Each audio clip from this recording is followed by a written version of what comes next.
आज शिव गुरु परिचर्चा के क्रम में सर्वप्रथम मैं अपने गुरु शिव के चरणों में प्रणाम निवेदित करता हूँ।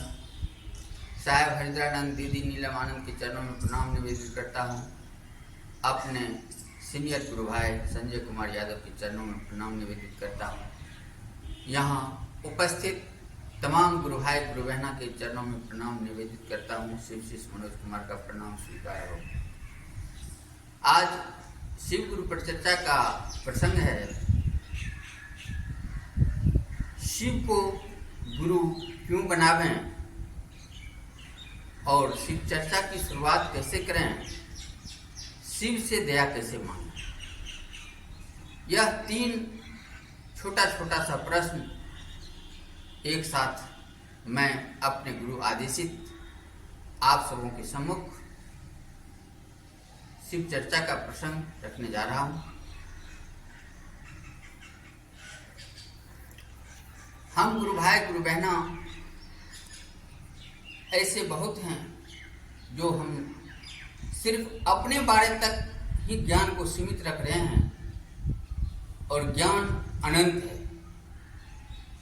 इसीलिए अपने से थोड़ा सा अलग हटकर पर्यावरण की भी जानकारी अर्जित कर लेनी चाहिए ताकि हमें शिव को समझने में आसान हो सके। शिव का अर्थ होता है कल्याण करना। शिव में जो मात्राएं होती है हर्षिकार, तालम, स्व और व। हर्षिकार जोर सब, हर्षिकार अर्थात शक्ति है।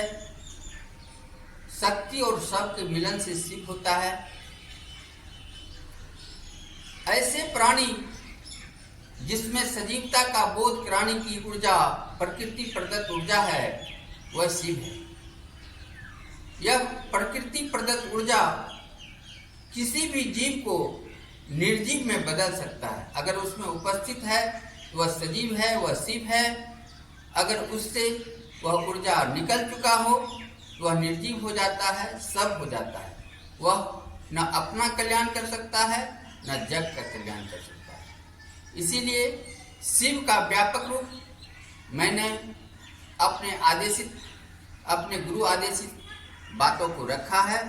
सजीवता का बोध कराने वाली प्रकृति प्रदत्त ऊर्जा ही शिव है। यह शिव संसार में करीब 380 करोड़ वर्ष पहले जो प्रथम जीव की उत्पत्ति हुई थी, उस समय हम कह सकते हैं कि शिव की उत्पत्ति हुई थी। लेकिन इस सृष्टि के संचालक तो उससे भी पहले उपस्थित थे जब इस ब्रह्मांड की रचना हो रही थी, करीब 13 अरब वर्ष पहले, 13.7 अरब वर्ष पहले। इसीलिए हम विस्तार की ओर छोड़ करके संक्षेप में बतलाने जा रहे हैं। आपके भीतर हम गुरु भाई गुरु बहना यह जो प्राण वायु ऊर्जा जब तक उपस्थित है तब तक आपके साथ शिव उपस्थित है। इसको गुरु मानना है, इनके आदेशों को अपने जीवन में पालन करना है। गुरु का आदेश मानना ही शिव को शिष्य या शिष्या बनाता है। आदेश अनुशासनात्मक रूप में हमें मानना है। जो ही हम मानने का कार्य शुरू करेंगे, गुरु अपना कार्य शुरू करते हैं। और जब आपका गुरु शिव हो जाएगा, वह इस संसार के सबसे सामर्थ्यवान, शक्तिशाली आदि गुरु, जिसे जगत गुरु का चर्चा में उपाधि प्राप्त है, वह जगत गुरु तब आपका भी गुरु हो जाएगा और आप शिव का शिष्य या शिष्या के योग्य कहलाने हो जाएंगे। शिव अपने चेला शिष्य या शिष्या को अपने जैसा बनाता है। शिव का चेला शिव ही बनेगा। उसमें अपने भीतर जो ईश्वरीय शक्ति होता है, उस ऊर्जा को जिसे हम लोग स्वावलंबन कहते हैं, वह एक बहुत बड़ा गुण होता है। उस स्वावलंबन में जिस गुरु भाई गुरु बहना के भीतर उपस्थित होता है, उसमें निश्चय, अपने दृढ़ निश्चय करने की कि मेरे गुरु शिव हैं, यह कहने का क्षमता प्राप्त होता है। उसमें दृढ़ता आती है। वह एक अपने आप को कहीं भी सरल रूप में अपनी उपस्थिति दर्ज करा सकता है। इसे शर्म कहीं नहीं आता है कि मैं शिव का शिष्य नहीं हूँ।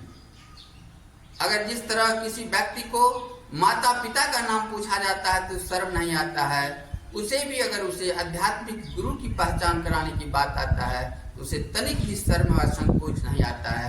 वह तुरंत दृढ़ता के साथ कहता है कि मेरे गुरु शिव हैं, मैं शिव का शिष्य या शिष्या। इस तरह निश्चय, दृढ़ता और स्वावलंबन, और चौथा स्वावलंबन और स्वतंत्रता। यह स्वतंत्रता जो है, यह एक शिव शिष्य का विशेष गुण है, विशेष। उसे थोपा नहीं जा सकता है।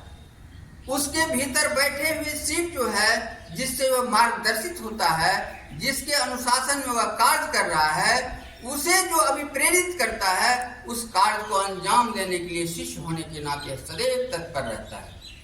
यह स्वावलंबन का गुण एक शिव शिष्य या शिव शिष्या, हम सब गुरु भाई गुरु बहना में जब आ जाता है, वह अपने आप को मुखर रूप में शिव को गुरु मानने के लिए अग्रसर होता है। हम शिव शिष्य मनोज कुमार आप तमाम गुरु भाई गुरु बहना से कहना चाहूँगा, इस संसार में करीब 20 लाख वर्ष पूर्व जब से आदि मानव आया, अपने इस पर्यावरण से लड़ते झगड़ते संघर्ष करते हुए जीवन यापन करते हुए आज वर्तमान 2024 ईस्वी तक जो गुरु भाई गुरु बहना यह सोच रहे हैं कि शिव शिवालय में बैठा हुआ है, वह अपने विचार को थोड़ा सा विस्तार दें। यह शिव जो संसार के संचालक हैं, सृष्टि करता है, ब्रह्मांडीय ऊर्जा है, यह शिव अनादि काल से है। यह शिवालय में भी आप अगर आपका आस्था पकड़ रहा है तो आपको शिवालय में ही मिलेगा। लेकिन आप जितने भी संसार के जीवात्मा है, सब शिव का अंश है। हर जीव शिव है। इसीलिए आप शिव को गुरु माने, और शिव को ज्यों ही गुरु मानेंगे, आपके भीतर बैठी हुई ऊर्जा आपको संचालित करेगा। हर व्यक्ति एक दूसरे के साथ एक मानवीयता गुण से परिपूरित होकर के कार्य करेंगे, आचरण में उतारेंगे, और आचरण में जब उतरेगा तो आपको अपने आप में भी यह महसूस होगा कि मैं शिव का शिष्य हूँ। मैं किसी भी जीव को किसी भी रूप में वाणी से, कर्म से हानि या हिंसा या दमनात्मक कार्य न करें। लेकिन अगर गुरु की इच्छा है कि आपके द्वारा ही वह कार्य होना है, तो उस समय हमें यह ख्याल रखना है कि यह प्रकृति का नियम है। अधिकाधिक लोगों का लाभ, कम से कम लोगों की क्षति। अगर थोड़ा बहुत कष्ट भी हो तो कोई बात नहीं है, यह गुरु का आदेश है। जीव के बीच संघर्ष भी करता है, जीव के लिए कार्य भी करता है, और जीव बन करके अपनी उपस्थिति बोध भी कराता है। इसीलिए अधिकाधिक लोगों की कल्याण की भाव से कार्य करना है, शिव शिष्य का कार्य करना है। इसीलिए यह हम सब जो भी देहधारी हैं, आध्यात्मिक ज्ञान पाने के लिए एक गुरु की अनिवार्यता होती है। और जब हम सब मानव योनि में हैं, अर्थात प्राणियों में सर्वोत्तम योनि मानव है, मानव के रूप में हम गुरु भाई गुरु बहना अगर एक आध्यात्मिक गुरु की खोज नहीं कर पाते हैं, पता नहीं इस संसार में जितने भी जीव हैं उसमें से किस अगले योनि में प्राप्त हों, फिर मानव बने कि न बने। इसीलिए यह क्षण बहुत सुंदर क्षण है। सौभाग्यशाली हैं आप कि आप मानव तन में हैं, मानव योनि में हैं। आपको आध्यात्मिक गुरु बनाना चाहिए, और आध्यात्मिक गुरु की खोज में अब तक रजिस्टर्ड विश्व के कई धर्म के परिवर्तक, पंथ धारक 584 ऐसे दैहिक गुरु हैं जो कि खुद को उस परमात्मा से मिलाने का क्षमता देने की बात करता है। लेकिन मैं शिव शिष्य मनोज कुमार आप तमाम गुरु भाई गुरु बहना के सहित तमाम ऐसे देहधारी जीवात्मा से अनुरोध करता हूँ कि आप शिव को गुरु बना लें, और शिव को गुरु बनाने के लिए आपको मात्र 3 कार्य करना है, जो कि आपके आचरण के द्वारा दर्शित होगा। पहला कार्य है अपने गुरु से अपने जीवन यापन के लिए किसी भी तरह का कार्य हो, किसी भी तरह की भाव हो, उसके लिए दोनों हाथ खोल करके मन में यह भाव लेकर के कि अमुक कार्य मुझे करने जाना है, उस कार्य में जो ऊर्जा लगेगी, धन लगेगा, समय लगेगा, उस सारे प्रबंधन में हमें गुरु शिव की दया प्राप्त हो। निश्चित रूप से आपको शिव गुरु की दया प्राप्त होती है। वह समय, वह ऊर्जा, वह पैसा जितना लगना चाहिए उससे कम लगता है। इस तरह अपने लिए दया की याचना जब हम करते हैं तो हाथ खोल करके करें और मुखारबिंद से मन ही मन या खोल करके आप कह सकते हैं, हे शिव आप मेरे गुरु हैं, मुझ शिष्य पे दया कर दीजिए।